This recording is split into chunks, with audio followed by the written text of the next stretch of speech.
Quais as consequências das multas ambientais anuladas pelo IBAMA, que podem chegar, vejam só, a mais de 16 bilhões de reais?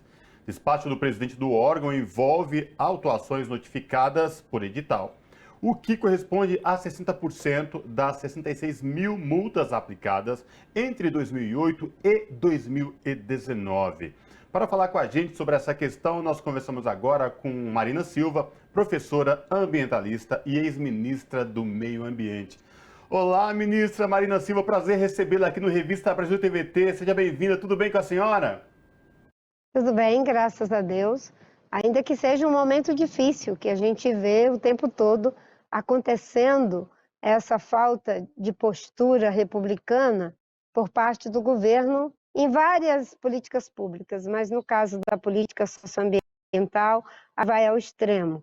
O Bolsonaro foi às Nações Unidas fazer um discurso mentiroso, dizer que a Amazônia estava sendo protegida, ao mesmo tempo eles estavam perdoando algo em torno de 16 bilhões de reais em multas de criminosos que invadem a floresta, destroem a floresta, praticam crimes ambientais contra a natureza, os povos indígenas e os nossos recursos hídricos sendo inteiramente contaminados pelo garimpo.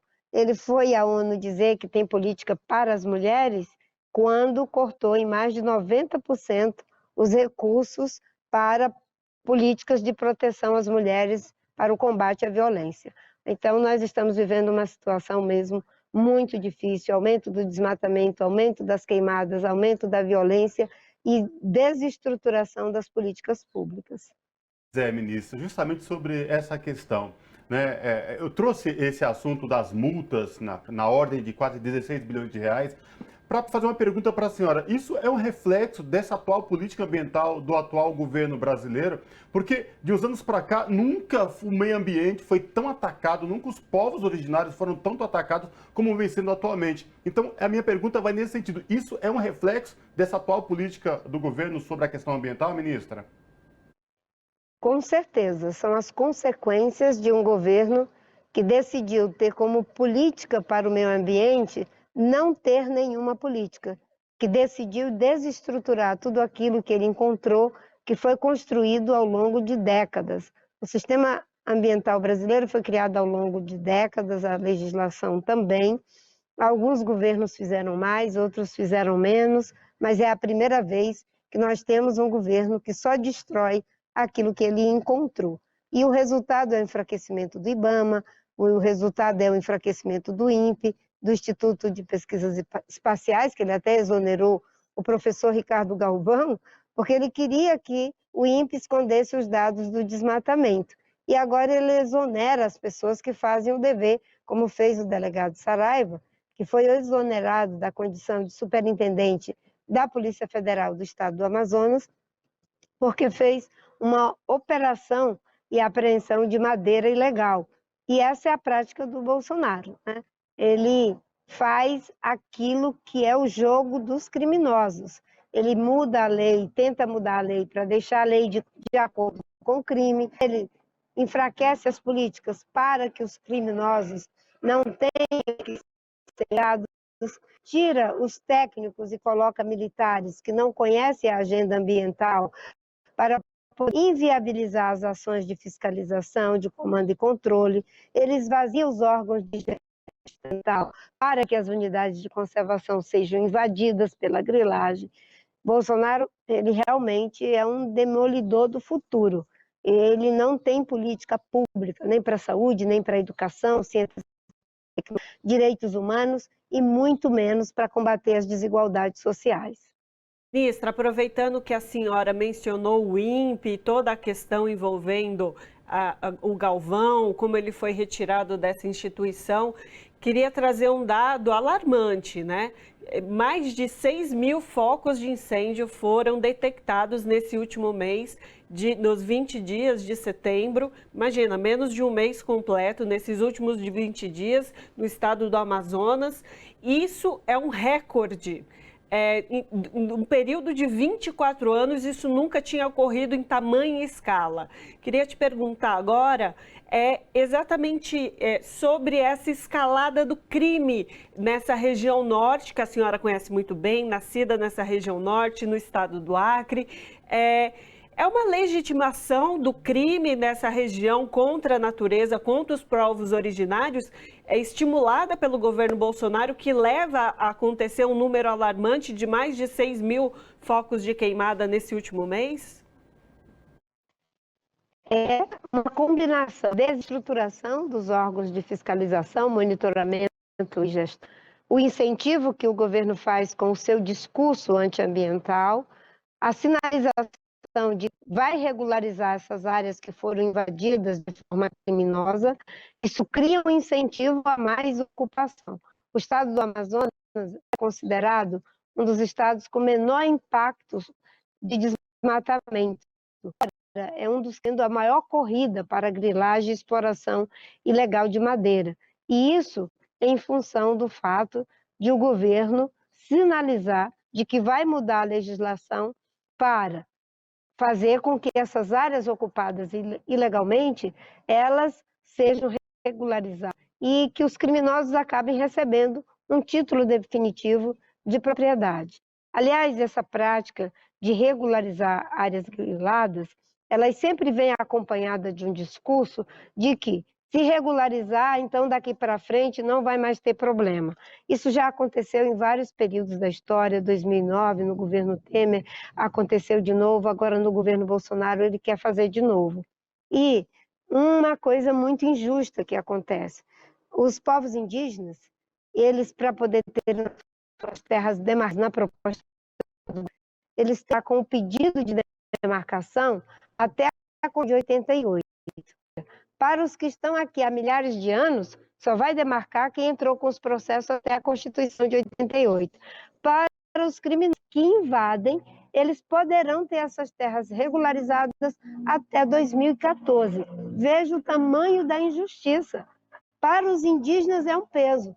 Para os criminosos, o Bolsonaro coloca uma outra medida. Ele é 2 pesos e 2 medidas. E a medida favorável é sempre para os que descumprem a lei. É aquilo que o delegado Ponte chama de corrupção normativa. O Bolsonaro, ele faz a corrupção normativa.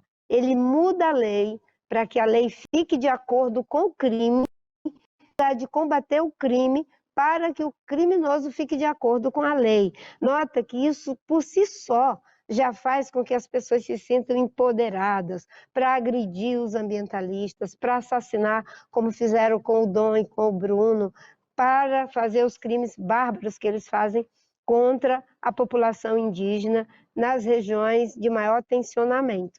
Mas os dias do Bolsonaro, com a graça de Deus, o povo brasileiro e a vontade de manter e ampliar nossa democracia, está chegando ao fim. O tempo dele no poder, pelo legítimo ato democrático do povo brasileiro, haverá de findar. Eu estou trabalhando muito para que a gente possa recuperar as políticas ambientais que já deram certo no passado.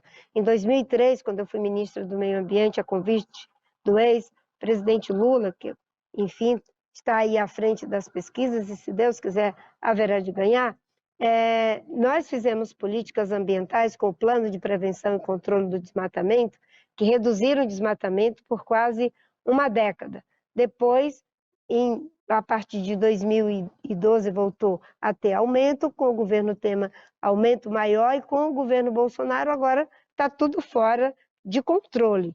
E o que nós queremos, inclusive no documento que eu apresentei, o presidente Lula publicamente se comprometeu com ele, e que está tendo uma grande repercussão, o gesto dele, tanto no plano nacional como no plano internacional, não é? No documento está ali colocado que a política ambiental brasileira vai ser transversal. E o presidente Lula disse, vai ser transversal, inclusive como alta prioridade do mais alto cargo do governo, que seria, no caso, ele.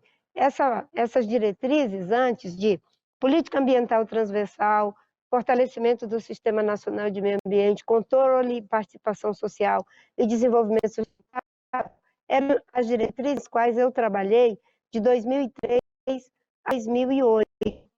Agora, nesse reencontro político e programático que tivemos, o presidente Lula assumiu que essas serão as diretrizes, não mais só do Ministério, mas de todo o governo. Porque é isso que precisa acontecer para que o nosso país seja, ao mesmo tempo, uma potência ambiental, uma potência agrícola, uma potência hídrica e florestal. Nós podemos ser um país próspero, nós podemos ser um país socialmente justo.